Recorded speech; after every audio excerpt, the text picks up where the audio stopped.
Hello बच्चों, कैसे हैं आप लोग। उम्मीद है आप मस्त होंगे, ज़बरदस्त होंगे। तो आपका बहुत बहुत स्वागत है हमारे खूबसूरत से चैनल एक्सएल क्लासेस पर। तो आज हम देखने वाले हैं बच्चों कि अर्धायु काल और वेग स्थानांक में क्या संबंध होता है, क्या रिलेशन होता है। इससे बहुत सारे क्वेश्चन बनते हैं इस रिलेशन पर। देखो, रिलेशन अगर आपसे कुछ भी पूछ जाता है तो ये बहुत ज़्यादा इंपॉर्टेंट होता है। आप सब जानते हैं, अगर आपका रिलेशन है तो वो भी बहुत ज़्यादा इंपॉर्टेंट है। तो इसी तरीके से एग्जाम में भी रिलेशन बहुत ज़्यादा इंपॉर्टेंट होता है। अगर किसी के बीच में भी रिलेशन पूछ जाता है तो वो बहुत ज़्यादा खास होता है। तो कैसे समझते हैं, देखो। तो हमारे जो आज का टॉपिक है वो क्या है, वो टॉपिक है हमारा अर्धायु काल तथा वेग स्थिरांक में संबंध। देखो, अर्धायु काल क्या होता है ये भी हम आपको बताने वाले हैं। अर्धायु काल क्या होता है, अर्धायु अर्धायु तथा वेग स्थिरांक में संबंध। वेग स्थिरांक में संबंध। अब देखो, संबंध का मतलब क्या है, रिलेशन का मतलब क्या है। हमें किस किस के बीच रिलेशन निकालना है, हमें अर्धायु तथा वेग स्थिरांक में संबंध निकालना है। ये आपके लिए बहुत ज्यादा इंपॉर्टेंट है, क्वेश्चन एग्जाम में आता है और इसमें बेस न्यूमेरिकल भी आते हैं। इस चैप्टर में देखो, फिजिकल केमिस्ट्री के चैप्टर हैं और इनमें न्यूमेरिकल ही आते हैं। स्टार्टिंग में जो 3 चैप्टर है, विलियन रासायनिक बलगति यानी कि केमिकल काइनेटिक्स, और तीसरा चैप्टर आपका विद्युत रसायन। ये तीनों चैप्टर आपके फिजिकल केमिस्ट्री के हैं यानी कि भौतिक रसायन के हैं। और यहाँ से एग्जाम में क्या पूछा जाता है, वो पूछ जाते हैं न्यूमेरिकल या डेरिवेशन। आप इस चीज को याद रखें। अब देखो, अर्धायु काल क्या होता है, तो आप इसे ऐसे लिखते हैं। आप इसे क्या लिख सकते हैं, जब कोई पदार्थ अपनी प्रारंभिक मात्रा का, देखो आप ध्यान से लिखिए, ऐसे लिखिए। देखो, आपको एग्जाम में ऐसे लिखना है, जब कोई पदार्थ अपनी प्रारंभिक देखो, प्रारंभिक को ऐसे लिख सकते हैं आप शॉर्ट में, अपनी प्रारंभिक मात्रा का, जब कोई पदार्थ अपनी प्रारंभिक मात्रा का आधा रह जाता है,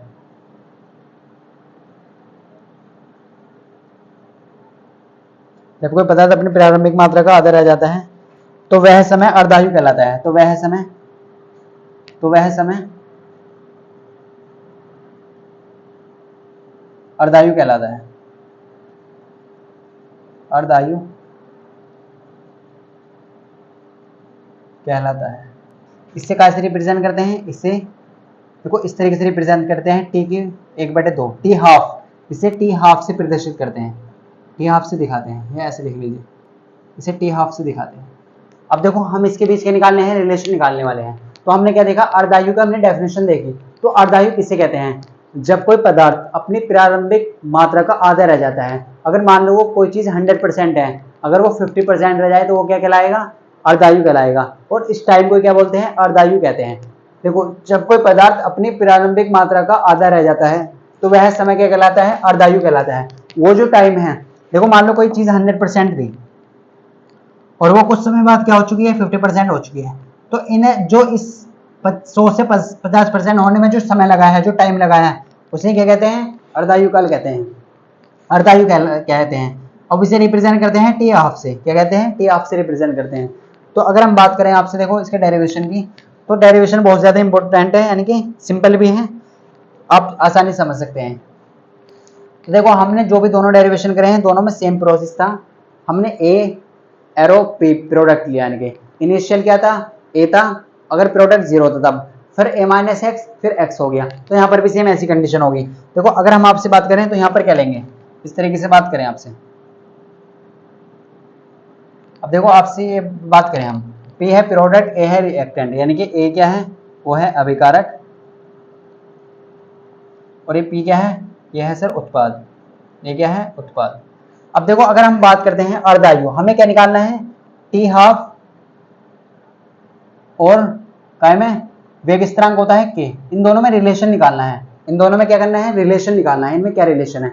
तो आप ऐसे याद रखिए। देखो, अगर हम आपसे बात करते हैं यहाँ पर इनिशियल क्या होता है, ए होता है। तो सर जब ए प्रारंभिक, यानी कि प्रारंभिक अभिकारक क्या होता है, अभिकारक की सांद्रता ए होती है, तो प्रोडक्ट होता है उस टाइम पे 0। क्लियर आपको। फिर हो जाती है ए माइनस के एक्स, ए माइनस के एक्स, और यहाँ पर हो जाता है एक्स, यानी कि टी समय बाद, टी, और यहाँ पे जो टाइम होगा वो होगा टी हाफ समय बाद। अगर हमने माना, देखो अगर प्रारंभिक मात्रा 1 है, प्रारंभिक मात्रा 1 है, हमने आपके क्या लिया, ए की जो वैल्यू है वो 1 ले ली, या आप 100 भी ले सकते हैं, हमने ली यहाँ पर 1। अगर ए की वैल्यू 1 है तो डेफिनेशन क्या कह रही है, जब कोई पदार्थ अपनी प्रारंभिक मात्रा का आधा रह जाता है। अगर मान लो कोई चीज 100% है तो उसकी आधी कितनी होगी 50%। अगर कोई चीज 1 है तो इसका आधा क्या होगा 1/2 या 0.5। और 0 को कैसे लिखते हैं 1/2 लिखते हैं। तो वो कितना बचा 1/2 बचा। कितना बचा 1/2। देखो अगर इनिशियल क्या है 100% है कोई चीज तो वो क्या बची कितने समय बाद टी समय हाफ समय बाद। या आप ऐसे लिख सकते हैं 1/2 मोल है। क्या है 1/2 मोल। एक्स मोल क्या बचा है यहाँ पे क्या है एक्स। वो क्या है टी हाफ समय बाद। टी हाफ समय बाद। टी हाफ समय बाद। देखो आप ध्यान समझिए अगर मान लो यहाँ पे देखो प्रारंभिक मात्रा। देखो अगर मान लो यहाँ पे ए की वैल्यू क्या है 1 है तो प्रोडक्ट तो वहां पे 0 होगा। इनिशियल हमेशा इनिशियल में प्रोडक्ट क्या होगा 0 होगा। प्रारंभिक मात्रा क्या है 0 है। फिर यहाँ पे a माइनस एक्स में क्या हुआ टी हाफ समय बाद यानी कि अर्धायु यानी कि टाइम समय। टी हाफ का मतलब क्या है अर्धायु।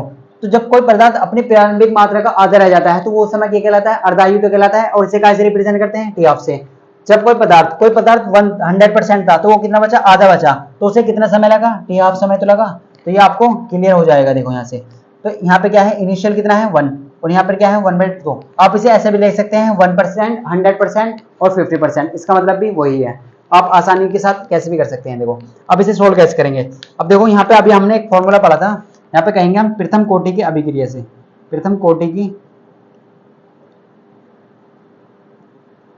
अभिक्रिया से। अब देखो अभी हमने फॉर्मूला पढ़ा था सर k इक्वल टू होता है 2.303 upon t log a upon a minus के x. a upon a minus के एक्स। तो सर k इक्वल टू क्या आ जाएगा देखो 2.303 तो हमेशा ऐसे रहेगा ये तो कांस्टेंट है। अब t देखिए टाइम कितना है t हाफ। टाइम कितना है t हाफ। तो टाइम आ चुका है t हाफ इस तरीके से लॉग। आप ऐसे रहने दीजिए। अब देखो a की वैल्यू कितनी है सर 1। a की वैल्यू कितनी है 1 और a माइनस के x की वैल्यू कितनी है 1/2। तो आप यहाँ पे वैल्यू पुट कर दीजिए। a माइनस एक्स की वैल्यू है 1/2। देखो आप ये ध्यान से देखिए टाइम कितना है t हाफ। t समय बाद ही तो हुआ t हाफ समय बाद कितना है। देखो t हाफ समय बाद तो 1/2 मोल हो रहे हैं। स्टार्टिंग में कितने थे 1 मोल थे। कितने थे 1 मोल। और t समय बाद कितना हो चुके हैं t हाफ समय बाद 1/2 मोल। तो हमने क्या करा यहाँ पे हमने ली प्रथम कोटि की अभिक्रिया। वो सब जानते हैं आप क्या होती है कि इक्वल टू होता है 2.303 upon t log a upon a minus के एक्स। ये आपको क्लियर हो चुका होगा। k इक्वल टू आ चुका है 2.303। अब देखो t काय में कन्वर्ट हो चुका है t हाफ में। यानी कि आप ऐसे कह सकते हैं आपके पास a की वैल्यू है 1 और a माइनस एक्स की वैल्यू है 1/2 और t की वैल्यू है आपके t हाफ। t को काय में बदलेंगे t हाफ में। तो ये वैल्यू आपके पास है इन्हें आपने पुट कर दी। तो k t की जगह आपने क्या कर दिया t हाफ कर दिया लॉग a की वैल्यू कितनी है 1 ये आपने पुट कर दी यहाँ पर। और a माइनस एक्स की वैल्यू कितनी है 1/2। तो ये आपको क्लियर हो चुका होगा। देखो डेफिनेशन में सब कुछ लिखा हुआ है। डेफिनेशन कहती है कि जब कोई पदार्थ अपनी प्रारंभिक मात्रा का आधा रह जाता है तो वो क्या कहलाएगा वो समय अर्धायु कहलाता है। अगर मान लो कोई चीज 2 है यानी कि मान लो 2 है तो इसकी आधी कितनी होगी 1 ही तो होगी। अगर कोई चीज 1000% है तो इसकी हाफ कितनी होगी 500% होगी। तो यानी कि हम कह सकते हैं अगर कोई चीज 100% है तो आधी कितनी होगी हाफ 50%। तो अगर कोई पदार्थ 1 है हमने मान लिया a की वैल्यू 1 है तो इसकी आधी कितनी होगी 1/2 तो होगी। तो यहाँ पर आपको क्लियर हो चुका होगा। अब देखो सोल्व कैसे करते हैं। सोल्व करना बहुत आसान है आसानी के साथ कर सकते हैं आप। तो k इक्वल टू कितना आ चुका है k इक्वल टू आ जाएगा 2.303 अपॉन टी हाफ। यहाँ पर आ जाएगा टी हाफ। अब देखो लॉग अगर हम इसे ध्यान से देखें तो ये ऊपर चला जाएगा 2। ये क्या हो जाएगा log 2। अब आपको याद रखना है log 2 की वैल्यू कितनी होती है। log 2 की वैल्यू होती है 0.3010। कितनी होती है 0.3010। अब आप इसकी वैल्यू पुट कर दीजिए यहाँ पर। तो k इक्वल टू आ चुका है 2.303 अपॉन टी हाफ और log 2 की वैल्यू कितनी होती है 0.3010। देखो यहाँ पर क्या है log 2 और log 2 की वैल्यू कितनी होती है 0.3010। अब आप इसकी मल्टीप्लाई कर लीजिए इसमें आपस में। जब आप इसकी मल्टीप्लाई करेंगे आपस में तो ये कितना हो जाएगा 0.693 अपॉन टी हाफ। ये इतना हो जाएगा। k इक्वल टू कितना आ चुका है 0.693 अपॉन टी हाफ। तो यही तो चाहिए था हमें चाहिए था रिलेशन किस किस के बीच का k और टी हाफ के बीच का रिलेशन। और वो आपने कैसे निकाला देखो k की वैल्यू कितनी थी प्रथम कोटि की अभिक्रिया का फॉर्मूला लगाया आपने और आपके पास a की वैल्यू भी थी a माइनस एक्स की वैल्यू थी और t काय में कन्वर्ट हो चुका है टी हाफ में कन्वर्ट हो चुका है। जब आप 2.303 की मल्टीप्लाई करेंगे 0.301 में तो ये आएगा 0.693। आगे 1 भी लिख सकते हैं या नहीं लिख सकते हैं। तो के का मान हमारे पास आ चुका है 0.693 अपॉन टी हाफ। तो ये किस किस के बीच का रिलेशन है? ये रिलेशन है अर्धायुकाल और वेग स्थिरांक में संबंध है। ये बहुत इंपॉर्टेंट है, एग्जाम में आ सकता है और इस पर न्यूमेरिकल तो आता ही आता है करने के लिए। तो आप वीडियो को पॉज करें स्टूडेंट और इसे नोट करें, और कोई भी डाउट है तो कमेंट करें।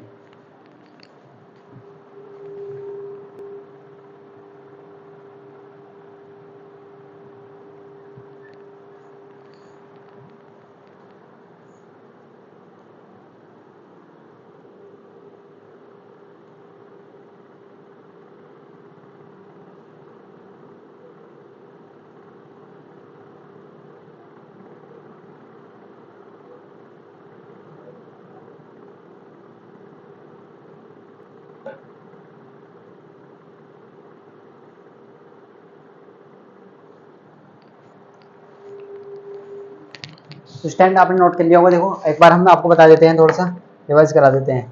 देखो डेफिनेशन आपको ये भी, जब आपसे अगर ये रिलेशन आता है एग्जाम में तो सबसे पहले आप क्या लिखेंगे? ये लिखेंगे, जब कोई पदार्थ अपनी प्रारंभिक मात्रा का आधा रह जाता है तो वह समय क्या कहलाता है? अर्धायु कहलाता है। और इसे कैसे रिप्रेजेंट करते हैं? टी हाफ से रिप्रेजेंट करते हैं या टी हाफ से दिखाते हैं। फिर आपको डेरिवेशन प्रूफ करके दिखाना है, इसमें रिलेशन क्या है। तो रिलेशन क्या है? K equal to 0.693 upon t half, ये इसमें रिलेशन है। तो हमने आपको इसका प्रोसेस बताया कि कैसे करते हैं। देखो स्टार्टिंग में कोई भी चीज 100% होती है, स्टार्टिंग में कोई भी चीज 100% होती है, तो इसकी जो डेफिनेशन है अर्धायु की, वो कहती है कि अगर कोई चीज 100% है तो उसका आधा कर दीजिए आप। कितने समय बाद? टी हाफ समय बाद। उस वो चीज जो भी पदार्थ है उसे आधा होने में जो समय लग रहा है उसे बोलते हैं टी हाफ। उसे क्या बोलते हैं? टी हाफ, अर्धायु बोलते हैं। तो हमारे पास ए की वैल्यू थी, ए माइनस एक्स की वैल्यू थी, और टी हाफ की वैल्यू भी थी। तो हमने प्रथम कोटि की अभिक्रिया अभी लास्ट लेक्चर में देखा था, तो वो देखा के बराबर 2.303 अपॉन टी लॉग अपॉन ए माइनस एक्स होता है। तो हमने यहाँ पर इसकी वैल्यू पुट कर दी और इसे सोल्व कर लिया। लॉग 2 की वैल्यू हम सब जानते हैं 0.3010 होती है, हमने उसकी मल्टीप्लाई इसमें करी। तो हमारे पास रिलेशन आ चुका है के बराबर 0.693 अपॉन टी हाफ। तो स्टैंड ये रिलेशन आप याद रखिए। आपको नेक्स्ट क्वेश्चन में हम इस पर न्यूमेरिकल कराएंगे। तो आपको अगर वीडियो क्लियर है तो वीडियो को लाइक करें और चैनल को सब्सक्राइब करें। मिलते हैं आपको नेक्स्ट पार्ट में।